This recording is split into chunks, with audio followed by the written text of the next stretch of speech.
Principles of design as they relate to sustainable landscape design. Remember that we're talking about landscape design, not landscape decoration, and there is a difference. Design implies that there is a plan, that the elements of the landscape tie together in a thought out manner. Decoration is unfortunately what we see a lot of. Whenever you find a plant that you like or some garden art or you get some time and money to work on a small area, you add that to the landscape.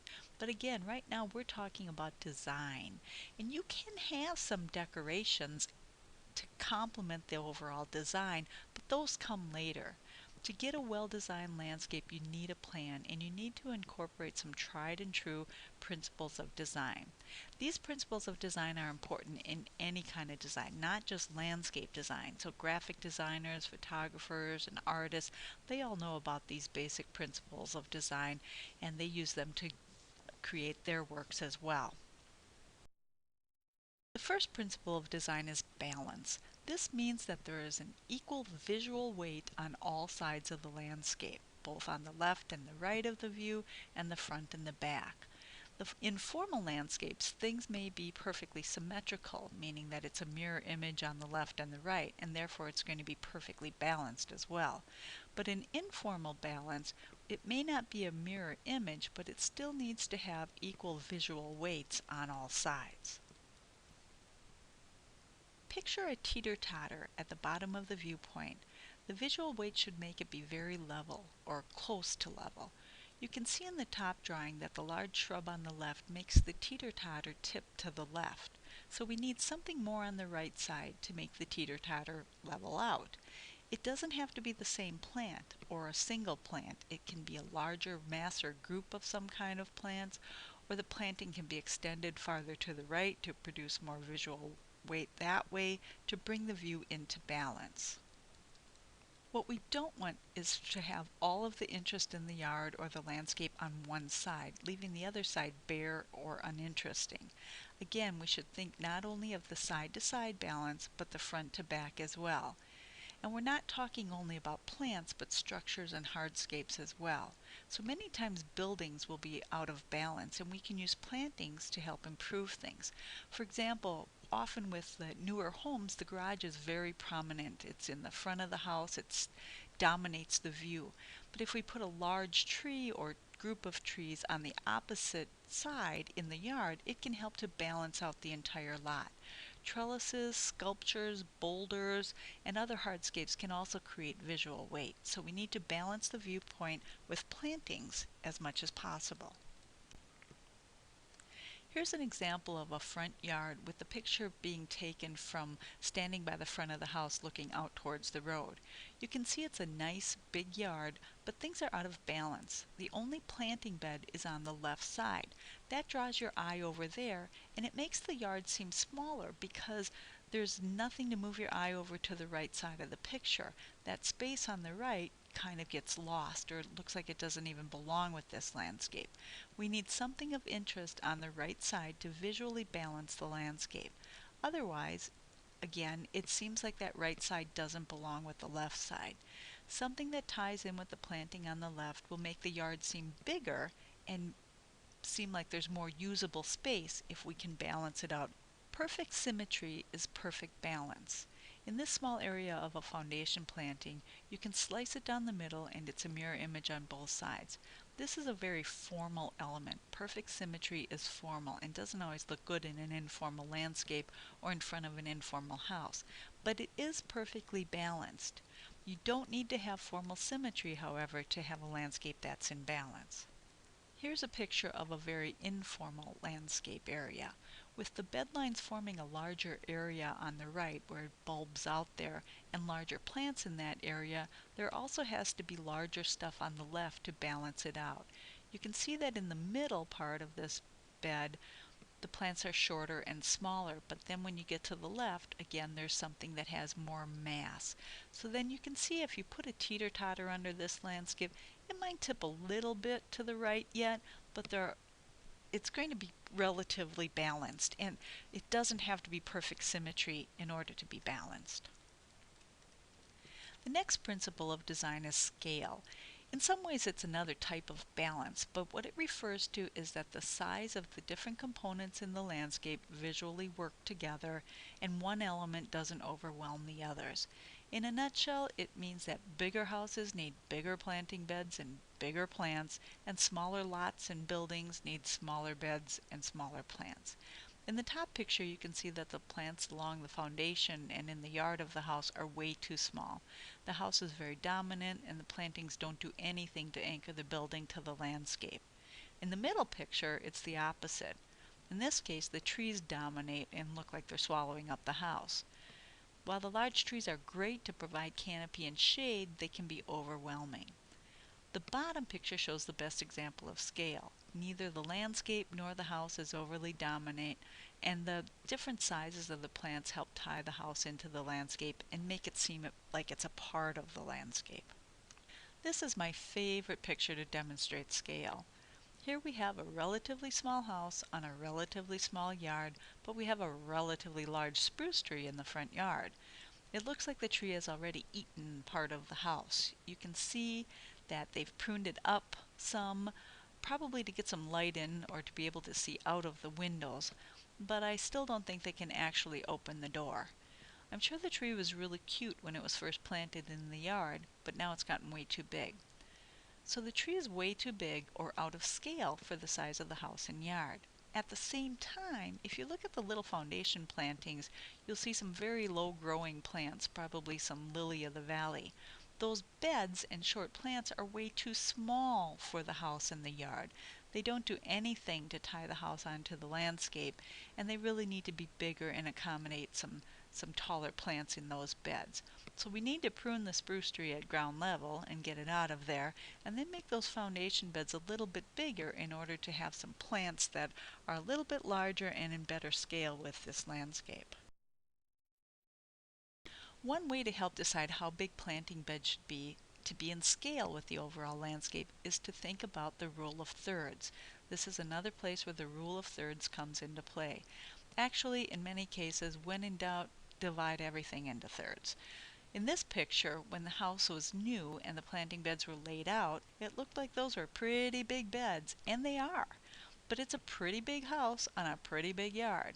So the rule of thirds comes into play in that you should end up with about 2/3 turf grass area and 1/3 planting beds and other components, which would include decks and patios and ponds and things.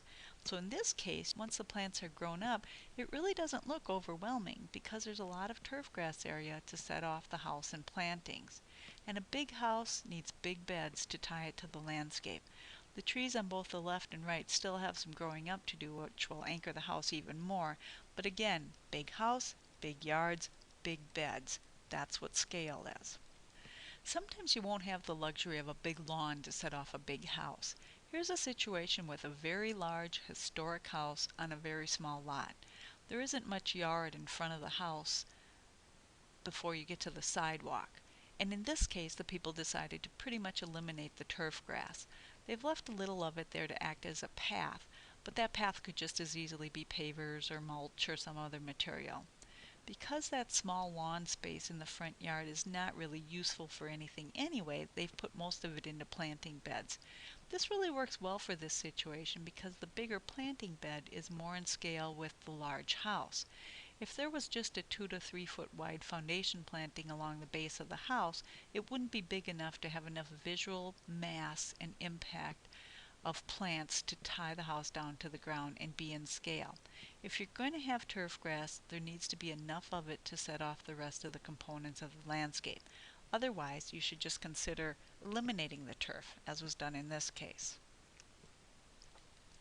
Here's another case of a very big house, so it needs very big plantings, and it looks in scale in this picture. The strip of grass along the curb is there mainly for snow plowing. Don't be afraid to make big beds if the size of the buildings and lot warrant it. And if you're doing a Master Gardener volunteer project, look at the overall space. In a park, for example, there's often a lot of open space, so big beds can be a significant size. A small little planting, a little tiny island bed in a big open area gets lost and has very little visual impact. Here's another case of a big house on a big country lot. You can see the septic system is over on the left, and they've planted a few little shrubs at the foundation of the house, along with a little planting with a decorative split rail fence out by the road. The plantings are hardly visible and really don't do anything for the looks of this landscape. The foundation planting needs to be much, much bigger for this size of the house and yard, and there needs to be some large canopy trees planted near the house as well. This house looks like it could blow away in the wind, so it needs some significant plantings to tie it down and to be part of the landscape. Also, things aren't quite in balance very well, with the plantings all over on the right side and nothing on the left. Why they're mowing all that lawn is another question. Here's another example of the rule of thirds. In the area enclosed by the circular driveway, the bed is about 1/3 of the lawn and the lawn grass is about 2/3.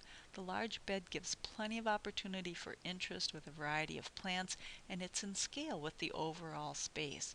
A small bed in that area just wouldn't have enough impact. Here are very common examples of poor scale. The picture on the left is extremely common, where the house is surrounded by a 2.5 foot deep foundation bed.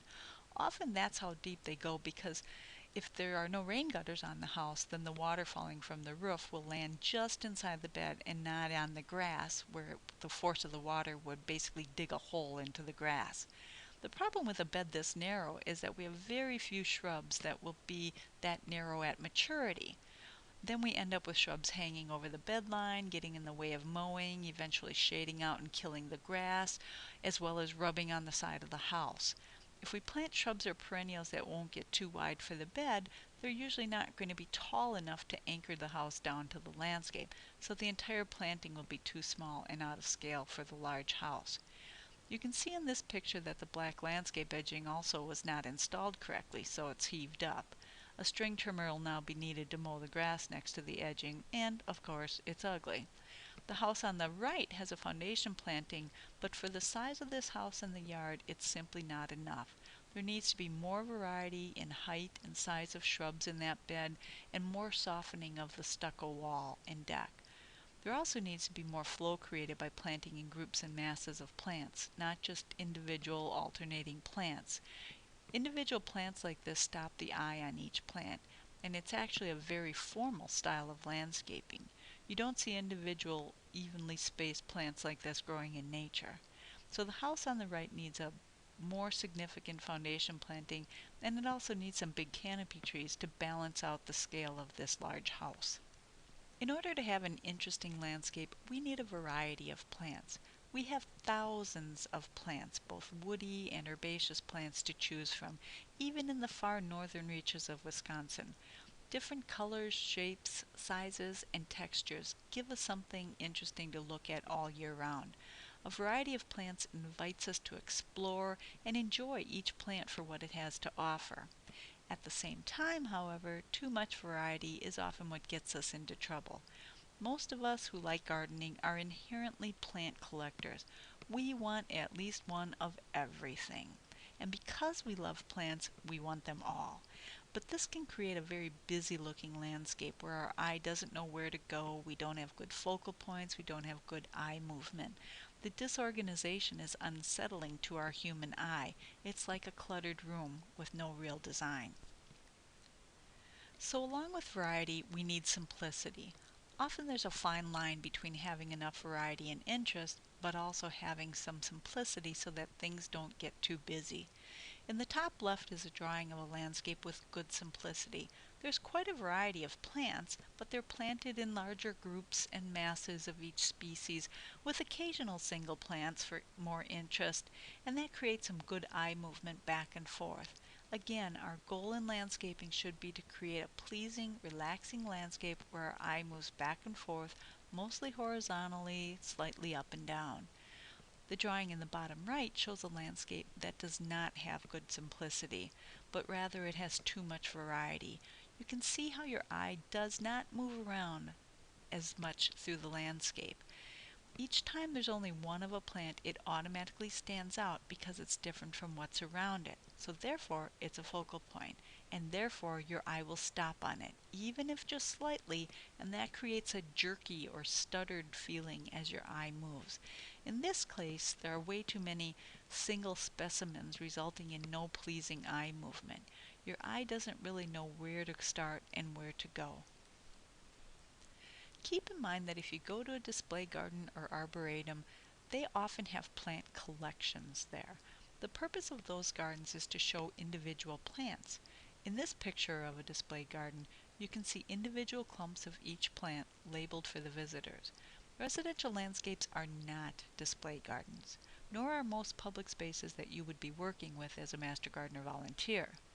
Just keep in mind that many of these display gardens, though they're full of beautiful plants, they're not always great examples of good landscaping, so don't copy that approach at home. Instead, plants at home and in residential landscapes and public spaces most of the time should be planted in somewhat interlocking groups and masses to provide better visual impact and eye movement. Here are two pictures of very common perennial beds. Again, the beds contain great plants, but where does your eye start and then where does it go? These beds have one of these, one of those, one of these, one of those, no groups and masses of plants to create eye movement. Your eye basically stops on each plant because it's different from the plant next to it. Beds like this are collections of great plants, but from a design standpoint, they have way too much variety, so they don't have good visual impact. Here, however, is kind of the opposite problem. In this planting next to a parking area, there are only two kinds of plants, an evergreen tree and a bunch of evergreen junipers. This is not enough variety. While it's not an outright ugly planting, there's not very much interest to it. It's the type of landscape you would walk by without noticing. Again, we have thousands of plants to choose from, so we certainly can provide more interest than is in this landscape. Here's an example of somewhat interlocking masses and groups of plants. They look more natural. This bed is certainly colorful and is maybe a bit on the busy side where each mass could be a little bit bigger, but it's got some eye movement and certainly creates interest. The next principle of design is repetition, and it means exactly what it sounds like. It means that you are repeating something throughout the landscape. It doesn't necessarily have to be the exact same plant, but you need to repeat some elements throughout the landscape in order to help tie it all together and create a unified landscape. It may be the same plant, but it might also just be a plant's form, a color, a texture, or some other kind of a component in the landscape. Here's an attractive area of a landscape that has good unity created in part by repetition. There are several things that are repeated. First, there's the upright feather reed grass on the left side. That upright form and fine texture is repeated by several sedges in the pond, as well as another ornamental grass in the far upper right. The upright structure is somewhat repeated again by the vertical boards on the back of the bench as well. Another thing that is repeated is the rock. The field stone that surrounds the pond is repeated by having a couple of piles of them in the landscape in the bottom left as well as the upper part of the picture. And the smaller river rock in the front, which is actually a bog area for the pond, repeats the shapes and colors of the larger rock. This repetition helps create unity. It makes it seem like the landscape was all planned out and belongs together. The repetition also helps with the simplicity principle of design, which is important not only with plants but hardscapes as well. You don't want lots of different kinds of textures and hardscapes in a landscape, or it will look too busy and disorganized and it won't look like it all belongs together. The last principle of design to talk about is sequence. Sequence means how you transition within an element, such as a plant's size, color, texture, or form. Sequence is neither good nor bad, but you have to use it to create the effect you want. In this drawing, the sequence of size is gradual. The small tree is the tallest, then it's a short step down to the top of the fence, then another short step to the next tallest shrub, and another step down to the next tallest shrub, and finally another short step down to the shortest plants. That's gradual sequence of size. It's low energy and it doesn't make anything in particular stand out. But let's say that the small tree was very important to someone and they wanted it showcased. In that case, you would use fast sequence to help it stand out. You would eliminate the medium-sized shrubs and just put the tree surrounded by very short plants. That fast sequence or large contrast in size would make the tree stand out. Fast sequence is higher in energy, so it demands attention. Think of sequence as a mountain stream. In the top of the mountain, it's a little babbling brook, quietly bubbling over tiny rocks, falling 4 or 6 inches at a time, and it's peaceful and low energy. But then it gets to a big drop off or a big waterfall, and the water falling and crashing on the bottom is loud and high energy. It's the waterfalls that tourists take pictures of because they demand attention. So use sequence, either fast or gradual, to your advantage depending on what your goals are. Sequence, fast sequence can help you draw attention to things and create focal points. Sequence applies not only to a plant's size but also its texture. So fine next to medium texture next to coarse texture, or its form, upright to mounded, mounded to creeping, or its color. So um, pink next to red, next to purple, versus purple next to white. So again, the faster the transition, the more energy and the more attention it'll attract. Here's a landscape that has a gradual sequence of color, mostly all cool colors, so it doesn't scream for much attention, and it's low energy, a relaxed landscape. It still has interest in eye movement, but it gives a certain feeling about it that you wouldn't have with a bright change of color. When looking at sequence within an element of color, go to the color wheel. Colors that are across from each other on the wheel are complementary, and that means they have a lot of contrast. You can see in these pictures that the yellow and blue have a lot of contrast, and therefore the combination grabs attention. It's high energy to have that much contrast. You can use this as a focal point in the landscape or a way to draw attention to some other less visible but desirable feature. On the other hand, a low energy sequence of color is when colors are very close on the color wheel, or even monochromatic, as the little bouquet on the left shows. In the picture on the right, the colors are all cool colors and all close on the color wheel. It's much lower energy and relaxed than the last slide that had the purple and yellow complementary colors. In this picture, the part that sticks out the most is the dark burgundy plant in the lower center, and that's because it has more contrast from the colors that are around it.